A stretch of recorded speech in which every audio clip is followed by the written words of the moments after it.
Bear Mode, a podcast review of The Bear, is a Boink Studios production. And now, on with the show. Hey kids, what is up? Welcome everyone to Bear Mode, a podcast review of The Bear. We've been threatening to do this for a while. I have, at least. And we've been talking on podcasts for the past several months about coming back for a brand new show. Well, guess what? Here we are. And this time we've got a fourth horseman added to the mix. So for all you pro wrestling nerds out there, and we know who you are, hopefully you'll appreciate that reference. I'm Tom Clark. I'm here with you for this brand new pod, as well as Joe Higgins and Jay Luft. And they call him Big Tasty. Ben Jackson is along for the ride for this brand new show, reviewing a show that is not brand new. However, we actually dig the show very much, and we're going to review every episode. So buckle in, kids, and hold on. Let's start with Jay, because Jay, you have never watched this show, and brother, you have been awesome and patient and held on forever because you said, I'm not going to do it till we do the show. And that was 6 months ago. Yeah. So kudos to you for hanging on. But what do you think, man, coming into this season 1 preview? I've been told off by Ben included, so many people, for not watching the show sooner. And I watched the first episode about 2 hours before we're recording, and I've never been more stressed out by an episode of television in my entire life. So I know it's only going to get worse. Yeah. Yep. It's intense. It's intense. Joe, what do you think about coming into a brand new podcast here? Are you amped? Are you psyched? You better say yes. Yes. No, it's, again, I only watched it once the first time round. I loved it. And I thought, right, we'll rewatch it all when the last season drops. We'll rewatch them all. And this just lines up perfectly now. Mm-hmm. See, although I did put it on and my wife went, yeah, I'm not in the mood for this. I'm not watching that, and walked off and did something else, because you've got to be in the right angry frame of mind to fully appreciate The Bear. Yeah. Because, like Jay said, it is an incredibly stressful show. But it is also, from my experience, and I can attest to Jay and Tate as well, that is sort of kitchen work. Like, it is just 100 miles an hour constantly, and everyone's angry at everyone all the time. Yeah. We're probably going to say the words stressful and intense a lot as we're reviewing this series. So, Ben, welcome to the crew here. Great to have you on board. What are your thoughts coming into this, man? Are you excited to do this? What do you think about tackling these episodes? Where's your head at right now? Yeah, I mean, I'm just here to watch Jay have a horrible time. No, I think, well, yeah, I mean, I'm sort of in the same boat as Joe. Like, I watched it all once, like, maybe not when it first came out, but like before season 2 came out, I watched season 1, and I've been looking for an excuse to go back and do a rewatch. I took cards on the table. I haven't seen series 3 yet, so I might hold off and do what Jay's doing, because I loved season 2 so much. Without getting into any details, people said that season 3 wasn't quite what season 2 was, and it sort of put me off, like, dying to watch it. But now obviously season 4 is coming out. Is season 4 the last season? Yes. Yes. Which I love that. I love that they've got like an actual defined ending. Beginning, middle, and end. Yeah, and they're not just going to spin it off till like let's bring Neil Patrick Harris in as a womanizer and go full How I Met Your Mother on this and ruin the last like 4 years of it. But yeah, I love that, and I love, like as you said, Joe. It's not a show that I was like. I really enjoyed it, but I almost feel like I sort of like got through it as opposed to watched it. Collective trauma, if that makes sense. Mm-hmm. And like the first, I guess when I was watching, I rewatched the first episode today, and I paused it when I put it on, and it's like 28 minutes long, which I feels like it can't really be much longer than that, because it's like it's so. Like we'll get into it when we do the reviews proper, but they build the tension and like they build stress. That's not like a long 28 minutes. Yeah. And it's gonna be fascinating to go back. And I was saying to Tom just before we started recording, just from watching it again, having seen more of it, you actually look at the episodes in a different light when you go back to them. Like my starting point for characters is a lot different now than it was the first time I saw it. Now that I know more about where everything ends up, it's going to be fascinating to see how that evolves as I rewatch more of it. So to answer your question in a very long-winded way, Tom, I'm incredibly excited and I can't wait. I think it's going to be fascinating and very good fun. So are you saying that I should go back and rewatch the season like before the second one, if that makes sense? No, I would say watch all of them and then watch it all again. Yeah. Right. Okay. Because, season 3 as well felt like half of season 3. It felt like they split it into 2 halves for no reason other than to have 2 seasons of it. I agree. Which isn't a bad thing because you get a lot more story development and character stuff, but also a lot of it could have just been bits of one bit, if you know what I mean. I wonder how much was affected by, like, obviously, the 2 main guys are in big films. Well, there's loads of stuff that probably will have affected it. I'm fairly sure. Was it not around like the SAG-AFTRA strike and all strike? that? That's what I was going to say. There was the strike. There was filming Fantastic Four. I think Ironclaw kind of interfered with it a little bit as well. But yeah, it's season 3's great. It just feels like half a season. It does. And talking about the stress and tension, I'm straight edge. For anybody that cares to have a little bit on me, I've never touched alcohol or any kind of drug in my entire life. But buddy, watching these episodes, some of them, I'm like, I think I need a drink. Jeez, I got to take the edge off because this stuff is, again, highly intensive. That first episode alone is effing nuts, man. But as Joe alluded to, and Jay, we don't want to ruin it for you, buddy, but it gets a lot crazier and a lot more intense as we go. And this won't ruin anything for you, but there are moments, Joe and Tacey can tell you this. There's episodes where you can breathe a little bit. You're like, oh, thank God I can breathe. Woo. But then they'll ramp it back up on the next episode. So at least they do give you a break occasionally. Right? It's peaks and troughs, yeah. That's like the working in hospitality experience, isn't it? Yeah. Again, I believe it has won awards from people saying it's a very accurate description of working in that high pressure environment. I mean, I have worked in that, and not in like a kitchen, but I've worked in like bars and restaurants where obviously I've been in and out of the kitchen, and it's one of those stressful fucking places you can go to in like anywhere like that. I also know a guy who worked in a similar sandwich shop who got that stressed out watching The Bear that he couldn't he couldn't watch it because it was like, I'm trying to watch this show, which is very similar to my real job. Yeah. He was like, he said it was like triggering him for like stress from work. I was like, yeah, that's understandable. So I describe hospitality the way that people described the First World War, which is long stretches of boredom punctuated by moments of extreme terror. Yeah, that's really good. You guys have made this segue incredibly easy, so thank you. Jay, go back to you.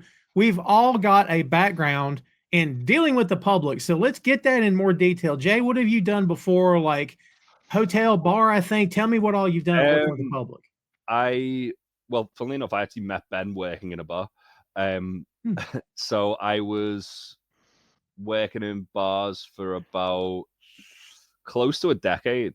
Probably like 8 or 9 years. And then after that, I worked in supermarkets for a couple of years. So full blown in the trenches. I was going to say, and which one was worse? But they're both equally. Oh, probably supermarkets, actually. Yeah. Testify. Joe, what about you? My first job was as a pot wash in a kitchen. I then worked my way up to starters and eventually ended up doing all my certificates and all that jazz. Never a chef, but a cook. You know what I mean? Yeah. Couldn't do that anymore because I get too hot. So I ended up doing front of house stuff in pubs and stuff. Ended up running my own pub for a while, and then came here and worked in a convenience store in Manchester city centre for a long time, for too long for a man of my age. Until one afternoon I was threatened by a junkie with a needle, and I went, yeah, that's enough for me. I don't get paid enough to deal with this, thanks. No. And I went and got a lovely office job, which is great. That's what I did. Yep. So cousin tasting. If any of you out there have never watched The Bear and you're deciding to do this along with us, you'll get what the cousin reference is. So I know you've got big time bar experience, but tell me a little bit about that and what else you had dealing with the public. Yeah, so I will go to sort of ape Joe. My first job, this is going to date me terribly for anyone in the UK. My first job was actually working as a drink runner in a Chinese restaurant. And part of my job was to replace ashtrays on tables with clean ones. Ooh la la. In the Wow. smoking sections back when that was a thing. Mhm. So yeah, there we go. That was before I was illegally allowed behind a bar. I was too young. Worked on a bar. I've actually spent most of my hospitality career and where I currently am in the world of coffee. So I work as a barista. I currently work as a barista. I'm actually quite we'll get into this more in the review, but the current shop I'm in now, I've had to come in as like a manager and implement new ideas onto an existing staff, which has thrown up some of the issues that come up in this show. It's a system, some would say. So I've got a lot of experience of that, of like sort of staff pushback from staff who think they know everything, and yeah. But it's lovely. I've never been threatened by drug addicts, so like Joe. So that's all right. I've picked up human excrement, but who? Oh, I've done that. Yeah. Who hasn't? Honestly, I got to go to a police lineup with the guy that plays Mrs. Brown in Mrs. Brown's Boys, so that's something to write on my gravestone. And he still lives. Well, And you didn't condemn him to prison time for what he's done. it wasn't him. He was just in the shop when it happened. He got a bottle of Tizer launched at his head. It was quite funny in hindsight. I've had 2 jobs in brick and mortar. My first one was age 16. From 16 to 18, was in a steakhouse, so a restaurant. Started washing dishes, and then got into the kitchen. So learned how to cook at age 16, 17. I didn't know how to cook. A buddy I learned, right? And then from 18 till about 3 years ago, I worked in the grocery business and saw way more crap than I ever wanted to see, literally and figuratively, right? And put up with more effing nonsense than anybody. And you guys know the nonsense that's out. It's Jay, you know better than anybody, but here, like, it just grocery stores are just a lawless house. So my favorite story that Jay would told me about working in not an unnamed grocery store, we'll call it, was someone come into his store on Good Friday, which is 2 days before Easter Sunday, and complained that they didn't have any Easter eggs left because they would have sold out. Yeah. Oh, God. All the time. People on holidays were the worst. So now every Good Friday, I ask Jay, where is it? Where I can get some Easter eggs at? Yeah. I'm pretty sure I told you to fuck off this year. Just like your friend had trauma, from watching The Bear. Like, I've got grocery store trauma that'll be with me forever. It was Christmas or Thanksgiving, I forget. And, not to bore everyone to tears, but when you buy a fresh turkey in a grocery store, don't know what they do in that country, but over here, a fresh turkey has a chill on it.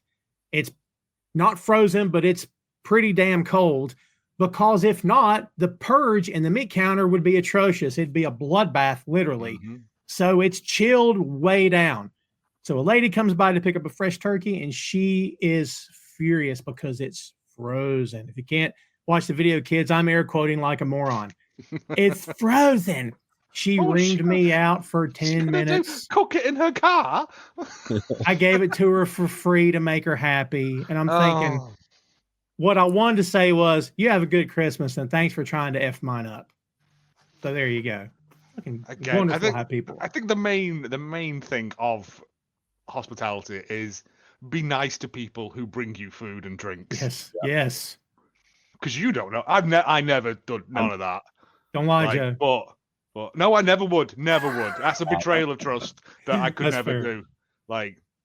But yeah, you think, and also, just be nice to people. That's the main takeaway from it, because everyone's got horror stories. Everyone has horror stories, and it is like Tasty said, it's you all just sit around outside smoking and just telling each other these war stories of the worst people ever.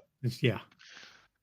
Hey, so you didn't stick a random pinky in someone's glass when you showed it to Nah, them, did you? I'm with No? Joe. I think once you mess with someone's food or drink, you're done. Like that's it. You've got to walk away. Like There's no Bad going back. juju. yeah, Yeah. you've gone past the point of no return. Yeah. Like Joe said, there's almost a duty of care. Like Yeah. no matter And what I've been tempted. no matter what you do to me, no matter Yeah. what you say to me, I'm going to give you like Kill them with the kindness. best, give you the Yeah. best possible product I can give you with the resources that I have available to me. And hopefully that matches your expectation. And if it doesn't, then it's a little bit of my fault and a little bit of your fault. The worst thing I've done like that, I didn't ever mess with anyone's drink, but someone complained about the way I'd made a cocktail, so I drank it in front of them and maintained eye contact and then made them a fresh one. And they were terrified. It was fucking brilliant. I mean, Oh my God. It was like during like a really busy Christmas shift, and I was like, I need some alcohol. I'm gonna kill somebody. And then he did that. I was just like, drank this fucking martini. Like, maintain that contact. It was So like, to knock to knock the drink back, did you have to physically move so you could look them in the eye? You know what I mean? So they could see you. It's a lot more Right difficult down. to do in a restaurant. Just eat a full lasagna while Yeah. making eye contact. I'll show them. Like some kind of definitely give it a maniacal go. Garfield. Maniacal Garfield. I love that. So one of my first rules whenever I went to, like, because I worked in a few places that did food, was always make friends with the chefs because they're the scariest fuckers in the place. So, as you can probably see in the show, so literally, like, the first thing I'd do is when they finished the shift was I'd make sure they had a beer before they'd like even sat down after work, because otherwise it was like, yeah, these guys are gonna hate me. Yep. That's And also great. they feed you. Yeah, two-way street. I got so many free cheese boards from those guys. It's great. But it is also, not funny, but chefs have the highest, I think one of the highest rates of substance abuse of any industry, just because it's a thankless task. It's long hours. It's unless you're doing high-end la-di-da haute cuisine stuff. But if you're just working in a harvester or whatever, you need that beer to get you through. I mean, we'll get to it when we get to it, but I have stories. Entire kitchens going downstairs for reasons. Yeah. I like how you said that, for reasons. Well, kids, this again, because we're here for the bear, and we're going to be sharing a lot of our own personal stories, which we did, quite a bit through the TED show. But of course, this is something altogether different. This will be a different vibe, a different tone, that kind of thing. So before we get out of here, we do want to kind of lay the groundwork for you, just to give you some background. And then, of course, season 1, episode 1, we'll really dive in. But, basically, just to give you a little bit of background, like we said, the season 1 premiere was on June 23rd, 2022. This is a FX series. It's also you can catch all the episodes on Hulu, at least in this country. And Christopher Storer and Joanna Kalo, they are the showrunners for season 1, which we are going to get into, of course. And of course, this show stars Jeremy Allen White. And if you guys are paying attention to anything in the past few years, Jeremy Allen White has gotten red hot since this show, of course, and he's been everywhere. And as we record this, he is going to be Bruce Springsteen in the biopic. So be interested to see how that works. Yep. I he can't plays. wait for that. That's going to be Oh, dude, yeah. Ben, you were telling me the other day that you're a big that you were going to see him live, or have you seen him live already? Yeah, it was Saturday just gone. Oh, how was it? It was so not to derail the podcast, but not only did Bruce Springsteen obviously play for like just on 3 hours, as part of the encore, he also brought out Paul McCartney. What? He'll turn up at the opening of an envelope, that McCartney, won't he? Oh man! So it was like a couple of ticks off the bucket list. I mean, I've seen Bruce before, but like this was special. Like it really was. And I can't wait. I mean, I'm not normally one for these biopic films. I mean, I didn't think the Queen one was very good, but you put Jeremy Allen White as Bruce Springsteen, the man. Yeah, he can go. Let's. I like the Johnny Cash one because Johnny Cash one's good because he was just sweaty all the time. All the time. That Queen one, we're not going to talk about that. Yeah, gave me a headache. That train Queen wreck. one. Absolute train wreck. Yeah. Well, and don't worry about derailing this thing. We'll do that all the time. It's perfectly fine. So we yeah, spent Jeremy like Allen 20 White. minutes of a Two Nations Under Ted talking about kebabs. Oh my God, food. Oh, and loads of other stuff. Yeah, Yeah. it just yeah. all It'll be the fun. food. But these episodes are shorter, so it shouldn't be as long episodes. Well, you know what I mean? fingers crossed. We'll see. But yeah, the food. I've Like made some this good joke. sandwiches. I've made this joke many times with you three before already. Is that I'm going to be starving on every episode because through the TED show, hungry all the time. Yeah, but crazy. in this, there's those lovely like Nigella Lawson close-ups of just meat and stuff. Yes, And even though I'd just had my tea, I was like, I could eat a sandwich. beef. Well, Yeah. there's an extended scene in the first episode. Again, we won't spoil it too much. Where it's just 5 minutes of everybody in the restaurant trying a sandwich and going, Oh "Oh, my fuck, God. that's really good." Makes me so hungry. Yeah. But as we said, kids, Jeremy Allen White is the star of this show. He's Carmy Berzatto. He's an award-winning chef who returns to his hometown of Chicago to manage the chaotic kitchen at his deceased brother's sandwich shop. Just in that last few words, a lot to unpack there. And a great supporting cast: Ebon Moss Backrack, Ayo Adebri, Lionel Boyce, Liza Colon Zayas, and Abby Elliott, just to name a few. In March, Oliver Platt. We've not even met Oliver. You've not met Oliver Platt yet as Uncle. Right. That's right. And he's Oliver Platt. so good. And He's can so we awesome. put some respect on Matty Matheson as well? Yes, Yes. can't forget him. Yeah. Oh, we'll meet him yes, as well. the facts. Yeah. Yeah. Who's actually so Matthew Matheson? We'll talk about this now because it doesn't really pertain to it. He's not only actors as Fac in the show, he's also the culinary consultant because he's a trained chef. He's a proper chef. Yeah. Isn't that great? So he actually did a spin-off like YouTube show for season 2 or 3 where it was him and someone else cooked all of the food from the show on their YouTube channel to show you how to do it. Oh, I got to look that up now. Oh, yeah, that's a spin-off podcast. Yeah, I for had no us. idea. I had no Just idea. me swearing in a kitchen, clattering pans around. So it's just him showing you how to do like beef sandwiches and like deep dish pizza and Chicago hot dogs and Oh all yeah. stuff like that. See, stop. I can't handle that. We just started. I am gonna have to make one of those beef sandwiches because they look. I'll never make it. I'll never make it through this. I'm gonna tell you that now. Any of you guys have ever been to Chicago? Nope. I have. I have. Yeah. So I've not had an yeah. Italian beef, but I've had a Chicago dog. I've had a deep dish pizza. I've had a chicken pot pie. I've had a lot of Chicago food. Like I was only there for a couple of days, but yeah. It's all good. We were there for Punk's first match back in pro wrestling when he joined AEW. So we were there for that show. Oh, nice. Yeah, had some deep dish. It was really good. Man, I was here for that.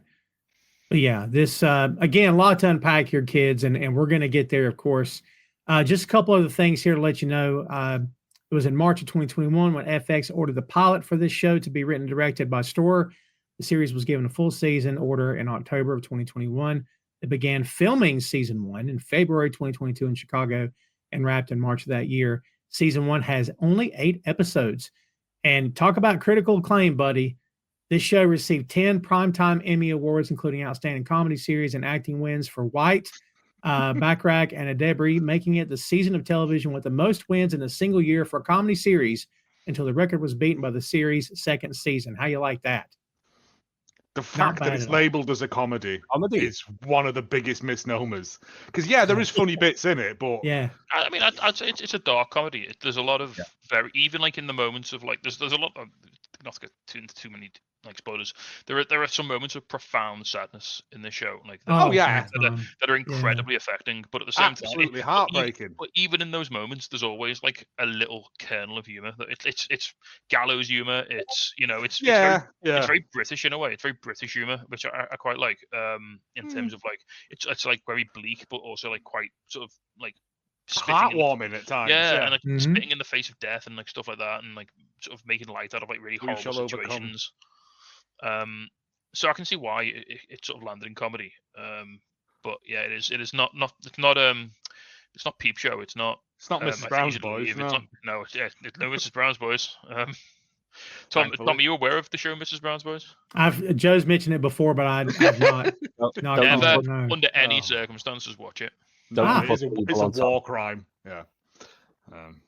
During the TED show, I probably turned these two on to American references they never heard before, and I got plenty of stuff from your guys' home country as well, which is awesome. Which, again, that's why that was Two Nations under TED. So in case anyone didn't know that bit, Well, as we said, we're excited for this. We hope you guys out there are too. I'd be remiss if I didn't mention there is another podcast crew out there who reviewed Ted first and then reviewed The Bear second. Really? We What? are aware of your existence. No way. Okay? Oh, Yeah. for the love of. It's fine. It's fine. I mean, look, I will still hold that Two Nations show up against any review of Ted Lasso that there's ever been. Because, buddy, you talk about deep in the weeds. We were neck deep in the weeds, baby. In exposition, you name it, we were there every episode. And I can't speak for you two guys, but after some of those episodes, I was bylaws. yes. I don't think. Yeah, they didn't have Zlatan facts, did they? No. No. Oh, No, they didn't. That's on the go. Casey doesn't know what he signed up for, does he? Jeez. He's going to Tasty find out. Tasty will probably have Zlatan facts I didn't know. I just want to shout cousin a load of times and watch Jay have a bit of a cry. That's why I'm here. Great. Piece of garbage. Well, we'll end on that one. Everyone's getting along already. It's going to be a fun time. So, yeah. Well, kids, we hope you enjoyed the preview. And everybody's just stay ready and be ready because season 1 will be coming your way. I don't know. It'll in a while. We'll be there. Just everybody be patient, but you'll get season 1, episode 1 soon, and then we'll start slotting those suckers out. We have not picked a day of the week yet.